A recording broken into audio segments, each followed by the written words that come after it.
Bu eser, yazar Sibel Özgür tarafından kaleme alınmış olup, tüm bölümler telif hakkı ile korunmaktadır.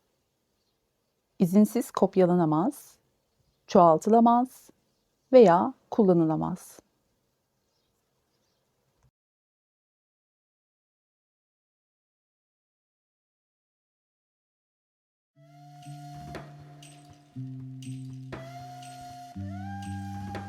Vaha'ya Uyanış Bölüm 2 Kundalini Uyanışı.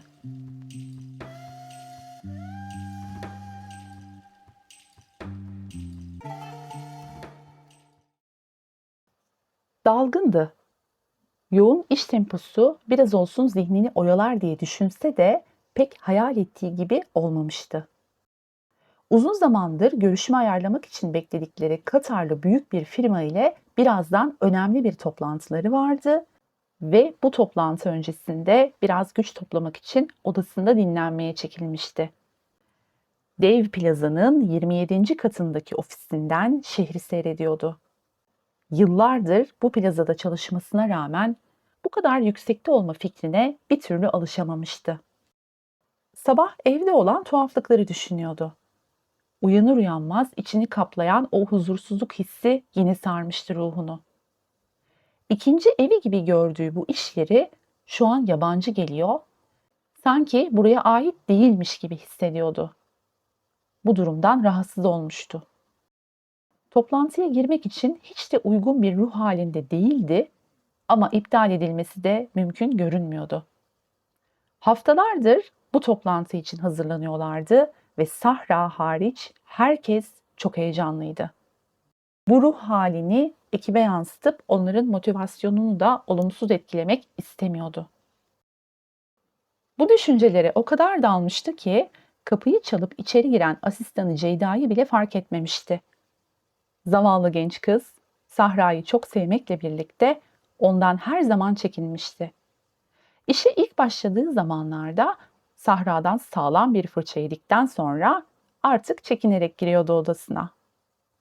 Özellikle böyle sessiz ve düşünceli olduğu zamanlarda daha da çekiniyordu. Sahra'nın o mükemmelliyetçi tarzı zaman zaman personellerini çileden çıkarsa da o her zaman her şeyin dört dörtlük yapılması gerektiğine inanıyordu ve bu konudaki fikri sabitti.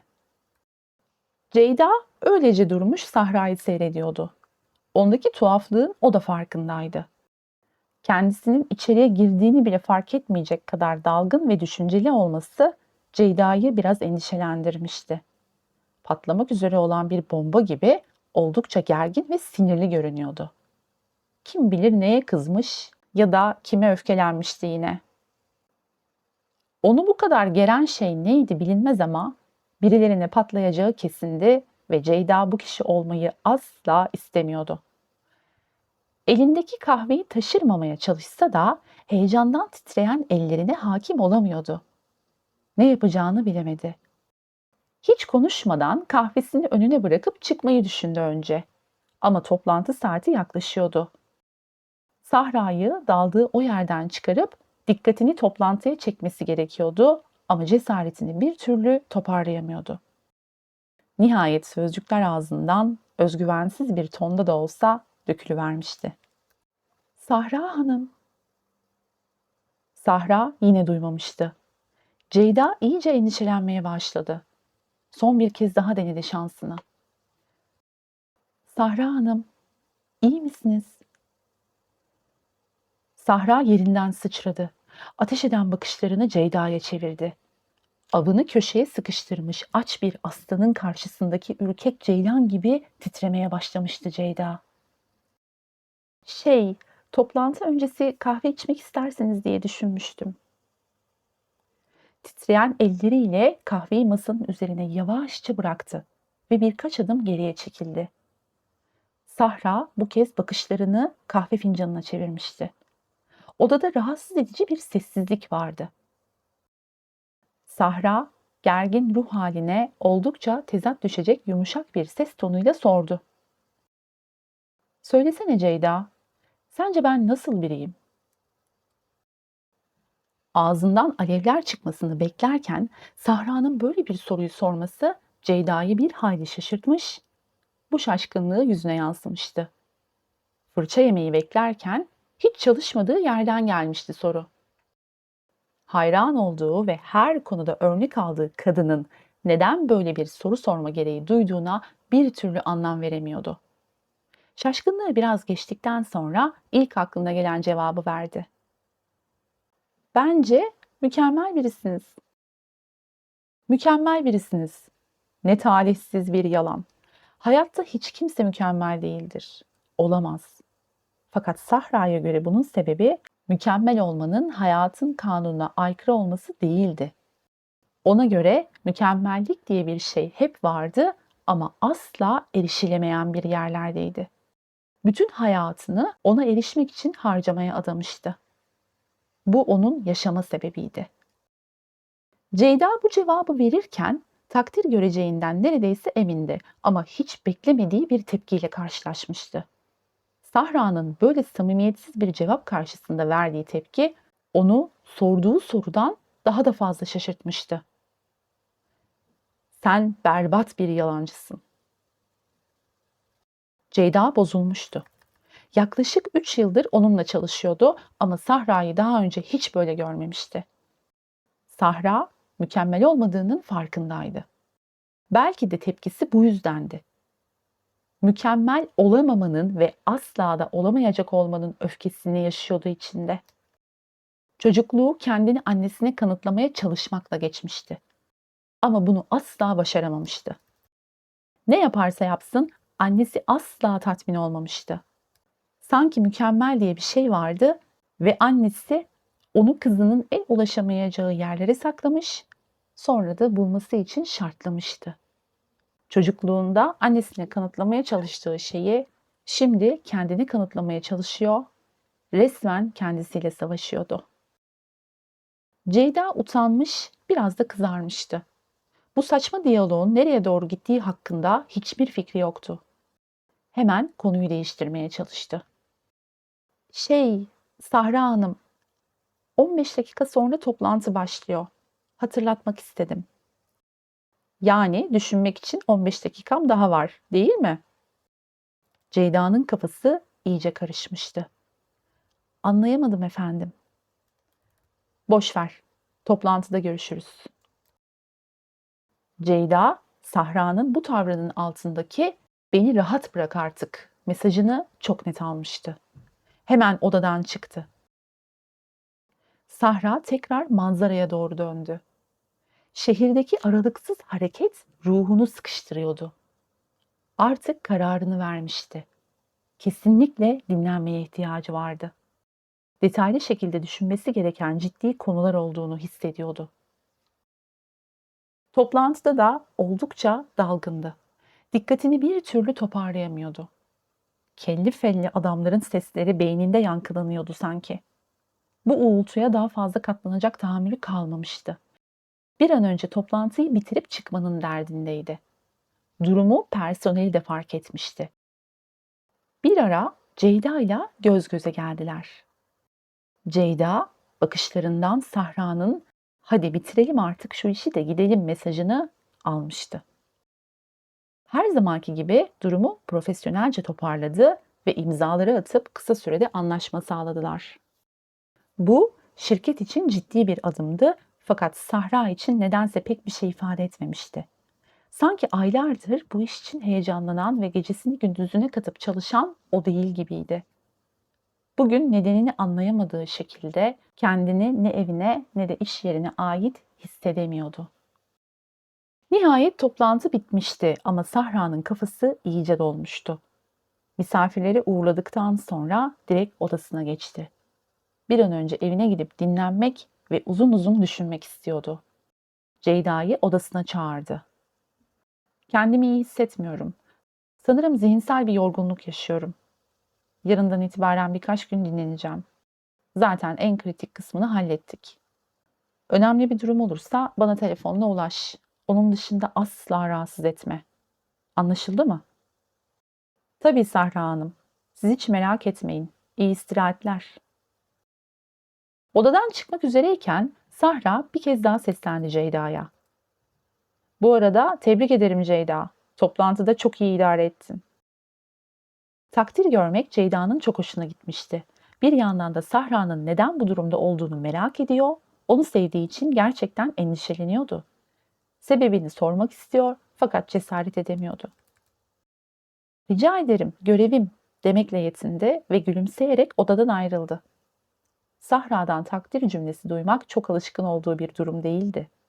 Kolay kolay memnun edilebilen biri değildi Sahra. En kısa sürede onun kendini toparlayıp işe dönmesini diledi. Onun gibi biriyle çalışmak zor olsa da yine de keyifliydi.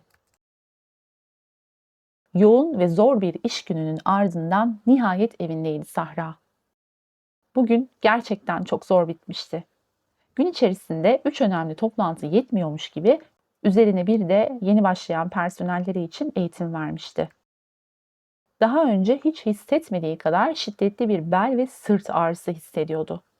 Sanki belinde bir yumru vardı ve omurgasından yukarıya doğru ince ince sancıyordu. Daha önce de sırt ağrıları olmuştu ama böylesini ilk kez yaşıyordu. Bu daha farklı bir ağrıydı. Şu an tek istediği kendini konforlu köşesine atmaktı. O kadar yorgun hissediyordu ki kolunu kaldıracak mecali yoktu. Odasına çıkıp üzerinden çıkardığı kıyafetlerini özensizce sağa sola fırlattı. Hemen banyoya girip hızlıca bir duş aldı. Yorgunluğunu bir nebze de olsa atabilmişti ama hala çok yorgundu. Saçlarını kurutmaya üşendi. Üzerine en rahat kıyafetlerini giyip oyalanmadan salona indi. Şöminesini yaktı, karşısına geçip dinlenmeye koyuldu. Şiddetle yanan ateşin çıtırtısı ruhuna biraz olsun huzur veriyordu. Isınmaktan çok huzur bulmak için yakıyordu şömineyi çoğu zaman. İşte şu anda o zamanlardan biriydi. Ateşi seyrederken gözü birden rüzgardan düşüp kırılan ve öylece oraya bıraktığı tabloya ilişti. Sabah yaşadıkları yine aklına geldi. Ne güzel unutmuştu. Toplantılar, eğitimler derken aklından çıkmıştı fakat şimdi tekrar hatırlamıştı. Neyse ki şu an her şey kontrol altındaydı.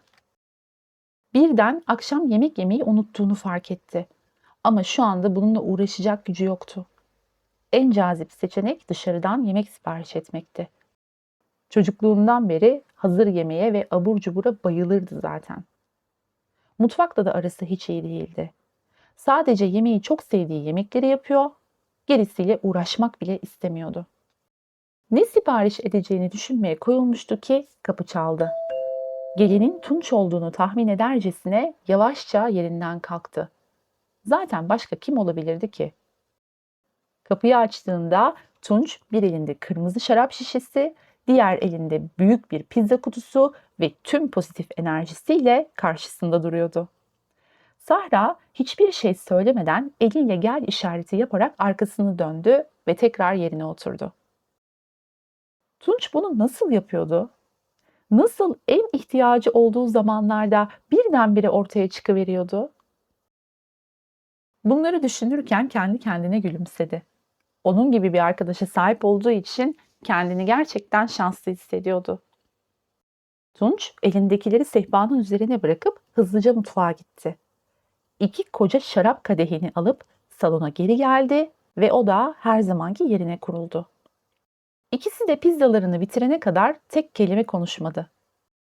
Zaten çoğu zaman konuşmadan anlaşırlardı. Birlikte saatlerce susabilme gibi bir özellikleri vardı. Sahra, Tunç'ta en çok da bunu seviyordu. Zamanlaman harika. Pizza çok iyi geldi. Teşekkür ederim. Rica ederim. Afiyet olsun da sen neden yemek yemedin bugün? Unuttum. Neyi unuttun? Yemek yemeyi. Tunç ağız dolusu bir kahkaha attı ancak Sahra gayet ciddi görünüyordu. İnsan yemek yemeyi unutur mu yahu? Sahra bu kez cevap vermedi. Onda bir tuhaflık olduğunu Tunç da fark etmişti ama sormaktansa onu kendi haline bırakmayı düşündü. Anlatmak istediğinde zaten kendisi anlatırdı. Gözü bir an kırık tabloya takıldı. Daha fazla dayanamayıp sordu. Ne oldu burada? Ben de bunu anlamaya çalışıyorum, dedi Sahra kadehinden büyük bir yudum alarak. Ne demek şimdi bu? Kısa bir sessizlik oldu. Tunç, merak dolu bakışlarını bu kez Sahra'ya çevirmişti. Hiç merkezin yokmuş gibi hissettin mi Tunç? Bilmem, dedi Tunç, sakin bir ses tonuyla. Bunu hiç düşünmedim. Araya yine derin bir sessizlik girmişti. Tunç'a çaktırmamaya çalışsa da Sahra'nın sırt ağrısı giderek şiddetleniyordu. Yerinde ufak ufak kımıldarken vücut ateşinin yükseldiğini fark etti. Sabahtan beri neler oluyordu böyle? Olanlara anlam vermeye çalışacak gücü de yoktu. Ama bir şeylerin yine kontrolden çıkmaya başladığı kesindi. Son zamanlarda çok yüklendin kendine. Böyle olacağı belliydi. Belki de bir tatile ihtiyacın vardır, dedi Tunç her zamanki rahatlığıyla. Senin kadar pervasız olsaydım bunların hiçbiri başıma gelmezdi, dedi Sahra hınzır bir gülümsemeyle. Hayatta kalmayı nasıl başarıyorsun anlamak zor. Bence beni kıskanıyorsun, dedi Tunç sinir bozucu ama aynı zamanda tatlı bir ukalalıkla. Sahra şimdi bakışlarını Tunç'a çevirmişti. Göz göze geldiler. Bu söz Sahra'nın egosuna dokunmuştu sanki. Ne demek şimdi bu? Tunç biraz daha ciddi bir tonda yanıt verdi. Çünkü sana kendi katılığını hatırlatıyorum. Yine kısa bir süreliğine sessizlik oldu. Sahra gözlerini ayırmadan Tunç'a bakıyordu. Her ne kadar egosu sarsılsa da Tunç'un sözlerinde haklılık payı vardı. Bu durum Sahra'yı biraz rahatsız etmişti. Konu şu an Tunç'la ilgili olmaktan çıkmıştı. Konu tamamen Sahra ile ilgiliydi. Katı olmak demek, hayatta kalmak, güçlü olmak demekti. Ciddiye alınmak ve saygı görmek için bu şarttı. Fakat madem öyleyse, Tunç nasıl hayatta kalmayı başarabiliyordu? Nasıl bu kadar başarılı ve saygın olabiliyordu? Yoksa bugüne kadar Sahra'ya öğretilenler yanlış mıydı? Koca bir ömrü yanlış bir inanç kalıbıyla yaşamış olabilir miydi? En önemlisi de gerçekten böyle olmayı istiyor muydu? Yoksa kişiliğine başka bir yazılım mı yüklenmişti? Evet, Tunç haklı olabilirdi. Sahra farkında olmadan içten içe onu kıskanıyor olabilirdi. İnandığının aksine pasaklılık ve dağınıklık özgürlük müydü? Tüm bu soruları aklından geçirirken bakışlarını tekrar şöminedeki ateşe çevirdi. Sırtındaki ağrı yavaş yavaş boynuna, oradan da başının arkasına geçmişti. Bu kadar derin konuları düşünmek için fazla yorucu bir gündü, diye düşündü kendi kendine. İkisi de ateşin başında kendi dünyalarına dalmışlardı. Tunç'un son sözleri Sahra'nın kendini sorgulamasına sebep olmuş gibiydi. Onun ne demek istediğini tam olarak anlayamasa da üzerinde düşünmeye değer bulmuştu. Ama aynı zamanda bu ihtimaller onu rahatsız da etmişti. Araya giren kısa sessizlikler Sahra'yı daha derin düşüncelere itse de her şeye rağmen Tunç'un yanındaki varlığı ona iyi geliyordu. Tek sorun zaman ilerledikçe ağrılarının şiddetlenmesiydi. Tunç sonunda sessizliğini bozdu. Toplantı nasıldı? İyiydi. Ne demek iyiydi? Bu iş için çok heyecanlıydın. Uzun uzun anlatırsın diye beklerken sadece iyiydi demen şaşırttı beni doğrusu. Olumsuz bir durum mu oldu yoksa? Sahra kısa bir cevapla geçiştirdi. İş konusunda pek konuşmak istemiyordu. İşi bağladık. Anlaşmayı yaptık. Bitti gitti işte. Anlaşılan bu iş seni bayağı yormuş. Bence sen güzelce dinlen. Buna şiddetle ihtiyacın olduğunu düşünüyorum. Sahra'yı daha fazla yormak istemiyordu. Yalnız kalıp dinlenmeye ihtiyacı olduğunun farkındaydı. Yerinden kalktı. Ben gidiyorum. Sana iyi istirahatler. İhtiyacın olursa telefonun diğer ucundayım. Sahra arkadaşının gözlerine minnetle baktı.